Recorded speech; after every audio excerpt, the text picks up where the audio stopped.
Have you ever watched a man who seems untouched by chaos, unbothered by insult, unmoved by praise, unshaken by loss? There is something unsettling about him, isn't there? Not because he's cold, but because he's unbreakable. His silence speaks louder than screams, and his calm is more terrifying than fury. We call him emotionless, yet he is the only one in the room not ruled by emotion. And perhaps that is what makes him dangerous. For what you cannot provoke, you cannot predict, and what you cannot predict, you cannot control. Spinoza's revelation was never meant to be comforting. It was meant to expose the illusion of human virtue. He looked into the soul of man and saw something raw, something stripped of sentimental fantasy. He realized that most people are slaves to feelings they neither understand nor govern. They move like leaves in the wind, angry, elated, jealous, compassionate, all dictated by external circumstances. And yet the man who cuts the cord between stimulus and reaction, he becomes something different, not inhuman but superhuman. He does not lose his humanity, he masters it. This man is not void of feeling. He feels deeply, deeper than most in fact, but he does not react. That is what makes him powerful. He does not chase vengeance when wounded. He does not seek applause when victorious. He does not tremble when threatened. While others bleed their souls out trying to be liked, he remains rooted in something colder, clearer, reason. The world reads his stillness as emptiness, but it is the silence of a man who sees through the noise of the herd. And that is precisely why they fear him. You see, a man who cannot be emotionally coerced terrifies those who rely on manipulation. His neutrality is mistaken for apathy, his composure for arrogance. But look deeper, and you'll see it's not that he doesn't care, it's that he has disciplined his care. He decides who gets access to his inner world, and he guards that gate like a sovereign. He does not waste tears on unworthy causes, nor does he offer smiles to buy favor. He does not beg to be understood. His value is self-contained, and that in a world addicted to validation is heresy. This is not a man who seeks peace through surrender. No, his peace is forged like steel, beaten, tested, tempered. He has walked through betrayal and did not flinch. He has known rejection and did not bend. He has stood in front of roaring judgment and did not explain, because explanation is submission, and he owes no one an apology for owning himself. The illusion of the emotionless man is that he lacks heart, but in truth, he simply refuses to wear it on his sleeve. He has placed his heart behind walls, not to imprison it, but to protect it from the filth of insincerity. He does not fall into love, he watches it approach. He does not drown in grief, he studies its depth. He is not cynical, he is strategic, because in a world where emotions are weapons, he has chosen armor. But understand this, such a man is not born, he is built through suffering, through solitude, through seeing the truth of what people are when the mask slips. He has seen that kindness is often currency, that empathy can be bait, that love is frequently a transaction wrapped in poetry, and from this realization he crafted himself into something untouchable, not because he doesn't feel, but because he refuses to be consumed. He becomes the architect of his emotional universe. He no longer begs the world to be kind, to be fair, to be understanding. He simply expects it to be what it is, a theater of masks, roles, and shifting loyalties. And so he steps behind the curtain, not to isolate, but to observe, to understand, to rule from within, because a man who understands the script no longer plays the fool. He moves differently, speaks less, observes more. While others shout their virtues into the void, he whispers truths to himself. He watches for patterns, not promises. He trusts actions, not words. He studies behavior, not appearances. He knows that everyone plays a role, and he lets them act, but he does not clap. This man is not celebrated, he is not adored, he is respected, and sometimes hated, because he has chosen clarity over comfort. In a world addicted to emotional highs and lows, he walks the narrow path of internal stability. He is not the storm, he is the mountain that survives it, and now the world wants to know his secret, but there is no single secret. There is only the choice, a ruthless, disciplined choice to step away from the chaos of reactive living, to become untouchable, not by avoiding pain, but by transforming it. He turns rejection into redirection. He turns heartbreak into fuel. He turns betrayal into insight. And with every blow, he becomes sharper, harder, colder perhaps, but never weaker. In truth, his stillness is not absence. It is depth. His silence is not retreat. It is calculation. His distance is not indifference. It is strategy. He has realized that emotions are tools, not masters, that peace is power, that control begins where reaction ends. And from this revelation, he carves out a new kind of man, one the world cannot own, cannot guilt, cannot manipulate. He becomes the ghost in the system, present but untouched, watching but never watched, dangerous because he cannot be swayed. And it is precisely here that the deeper transformation begins. He begins to wield the rarest power in existence, emotional sovereignty. He no longer chases love, he attracts loyalty. He no longer fights for recognition, he becomes undeniable. He no longer begs for closure, he creates his own endings. People start to orbit him, not because he tries to pull them in, but because his gravity is real. It's built from internal force, not external performance. The world starts to whisper about him, not loudly, never directly, but in uncertain tones, because no one can place him. He doesn't fit into the usual boxes: victim, hero, lover, villain. He floats above them, uninterested in applause or condemnation, and this ambiguity gives him power.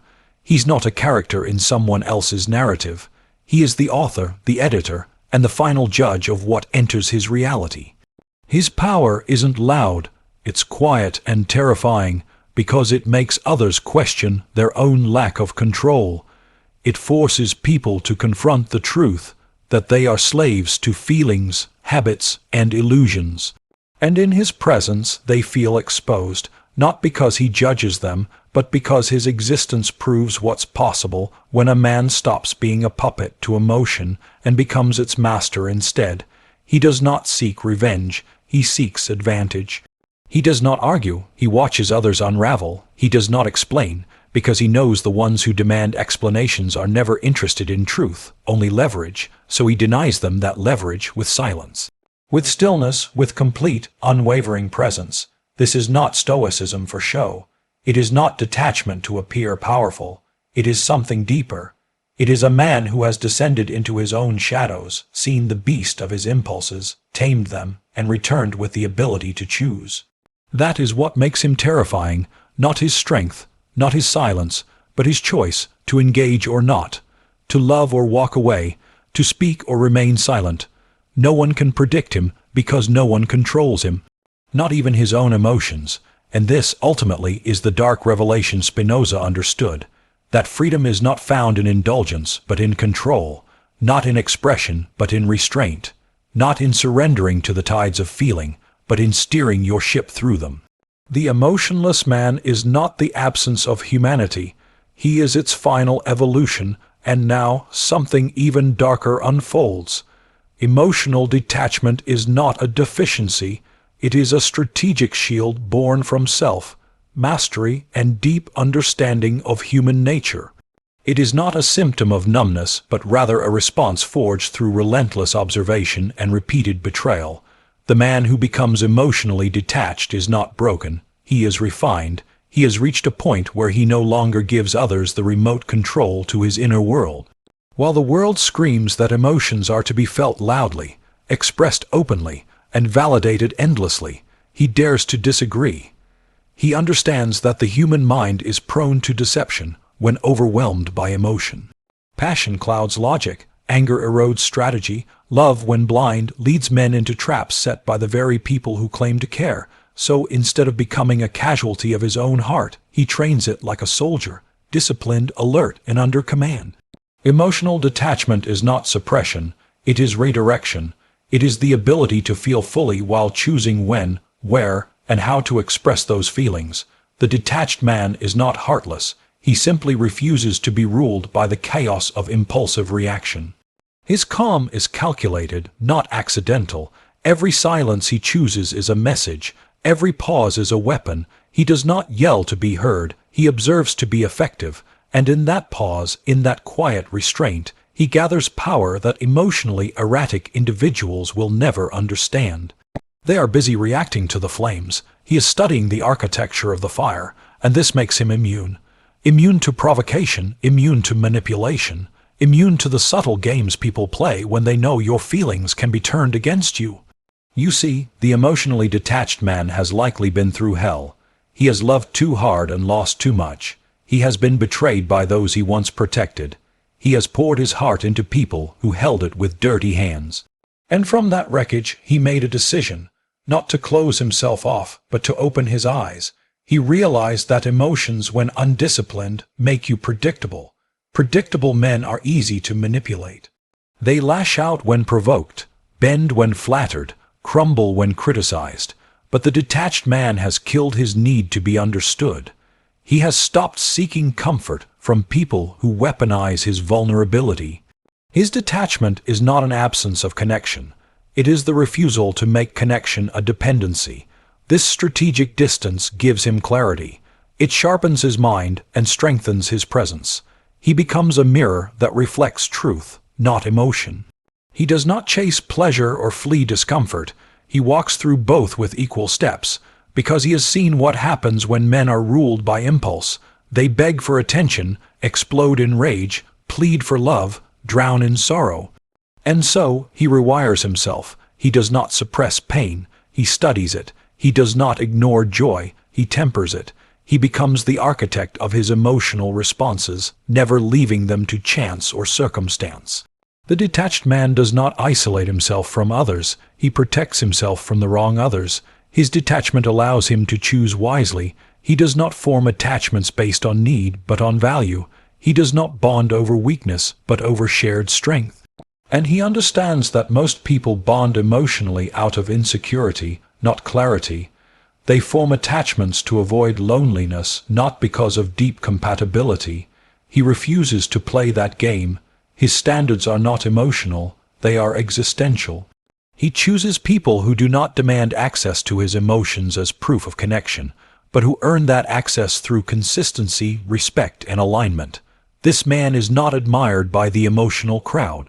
They call him cold, distant, intimidating, but deep down they envy him, because he carries something they lack: emotional independence. He is not driven by the need to please, to explain, or to be validated.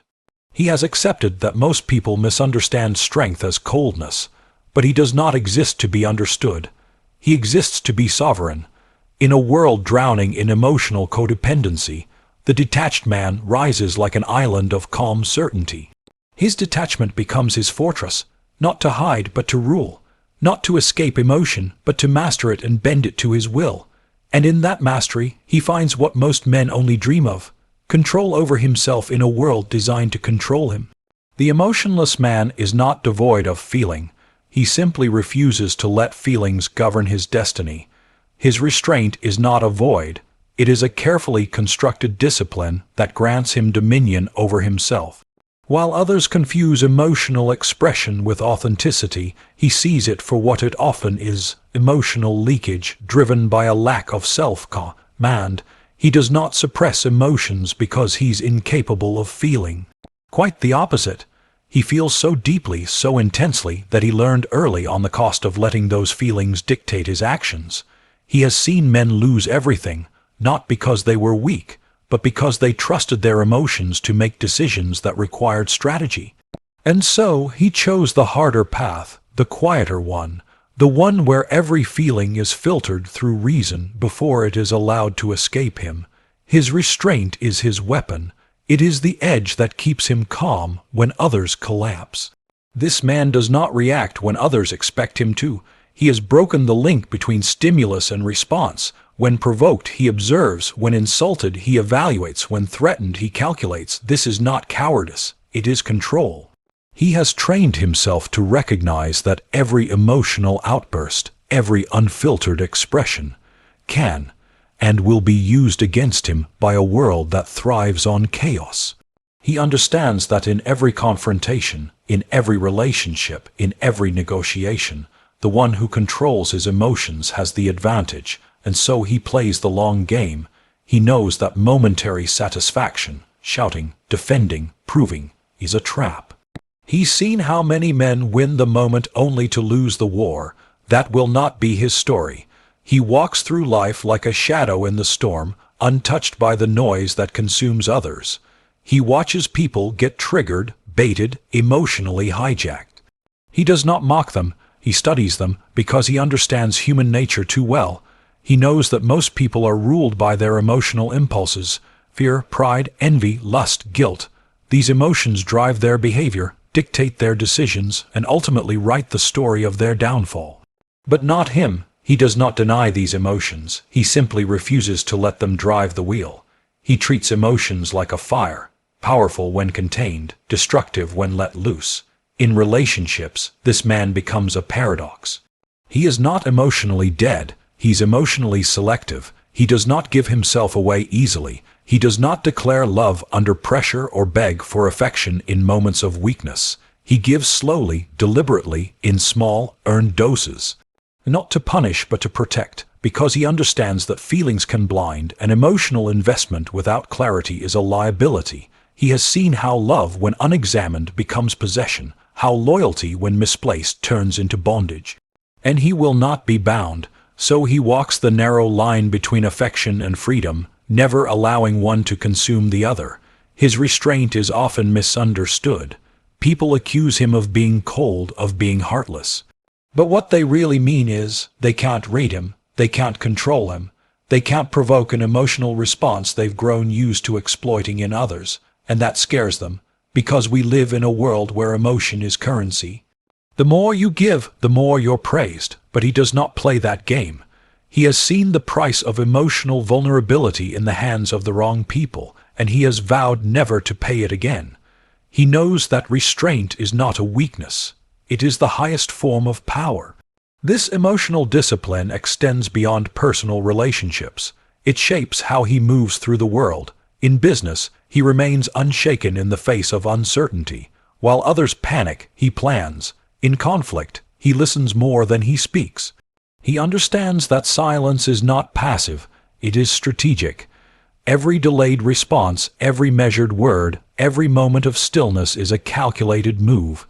He plays chess while others play checkers, because he has removed the emotional static that clouds judgment. His emotions are present, but they sit in the background, waiting for his command. Not the other way around. He is not unfeeling, he is ungoverned, and there is a massive difference. His emotional life exists in private, cultivated like a sacred garden. He does not expose it to the world's contamination. He does not need applause for his patience, or sympathy for his restraint. He knows who he is, and that is enough. He has built a core so solid that storms cannot reach it. A mind so clear that fear cannot cloud it. A will so steady that no amount of pressure can bend it. He has mastered the art of not giving people what they expect. They want rage. He gives silence. They want vulnerability. He gives curiosity. They want drama. He gives distance. And in doing so, he keeps the upper hand. Because emotional unpredictability is not chaos, it's control in disguise. He bends the emotional narrative to his advantage. Not to manipulate, but to survive and ascend in a world designed to exploit the emotionally naive. He is not the absence of passion. He is its master, and this mastery does not isolate him, it liberates him. Because once a man stops being ruled by what he feels, he begins to rule everything else. Society fears what it cannot control, and the man who governs his inner world becomes immune to manipulation, judgment, and emotional enslavement. His stillness becomes unsettling, his silence provocative. His presence feels like a riddle people desperately want to solve, but never can. This is not because he withholds randomly, but because his independence from social validation breaks the script most people unconsciously leave by. In a world built on emotional exchange, compliance, and conformity, a man who is not emotionally baited, who is not guilted into reaction, and who does not seek approval, becomes a dangerous anomaly. His immunity threatens the very structure of social control. He is not reactive, and that makes him unreadable. He is not performative, and that makes him unpredictable. People can't tell if he's angry, amused, or indifferent, and that uncertainty exposes their own dependency on emotional cues to feel safe. When a man no longer needs to be liked, he becomes free. Not the shallow, self-declared freedom of rebellion or arrogance, but real freedom, the kind that comes from severing the strings that tie one's identity to the opinions of others. This man is not rebellious for the sake of it. He simply sees through the illusion of mass approval. He has realized that society operates on emotional blackmail. Approval is dangled like a reward for obedience. Fear of exclusion is wielded like a sword to enforce conformity. But he no longer fears rejection because he no longer seeks belonging. He belongs to himself, and that is the greatest heresy in a world that worships groupthink. This man cannot be manipulated because the usual tactics fall flat. Shame does not work on him because he has already faced his own darkness and emerged without self-loathing. Guilt does not bend him because he does not carry debts to people who haven't earned his loyalty.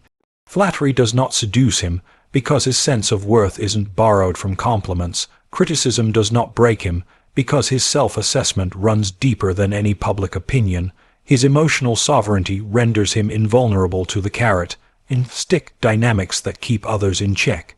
He has unplugged from the emotional economy of fear and praise and now operates on his own values, logic, and code. What unnerves society is not just his independence, it's the reflection he becomes. People begin to see in him everything they are not. His control reveals their chaos. His clarity highlights their confusion.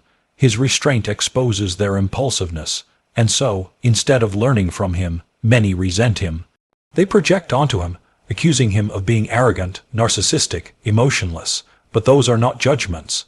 They're confessions of how deeply their own identity depends on emotional dependence. The emotionless man doesn't need to say a word. His very existence disturbs those whose lives are dictated by the need to be seen, heard, and validated. His immunity extends beyond personal interactions. He sees how systems, political, religious, cultural, leverage emotion to maintain control. Fear is used to create obedience. Hope is used to sell illusions. Outrage is manufactured to distract. The emotionally reactive masses are herded, provoked, and pacified like cattle, never realizing they are being led by strings woven from their own unchecked emotions. But this man cannot be led, not because he is stubborn, but because he sees the playbook. He recognizes emotional engineering when it's deployed. He reads between the lines. He hears what's not said. His detachment allows him to decode intentions beneath the surface. He is not trapped by slogans or sentiment. His perception is clean because it is not clouded by manipulated feelings. Even in conflict, he remains calm, not out of passivity, but precision. He knows that when emotions run high, logic runs low. And so, while others are weaponized by their feelings, he remains centered. His reactions are not automatic. They are strategic. If he speaks, it's intentional. If he moves, it's decisive. And if he does nothing, it's because stillness was the strongest move. This ability makes him not just immune, but formidable. He doesn't just escape manipulation. He becomes immune to warfare that most don't even realize they're participating in. But his immunity comes at a price.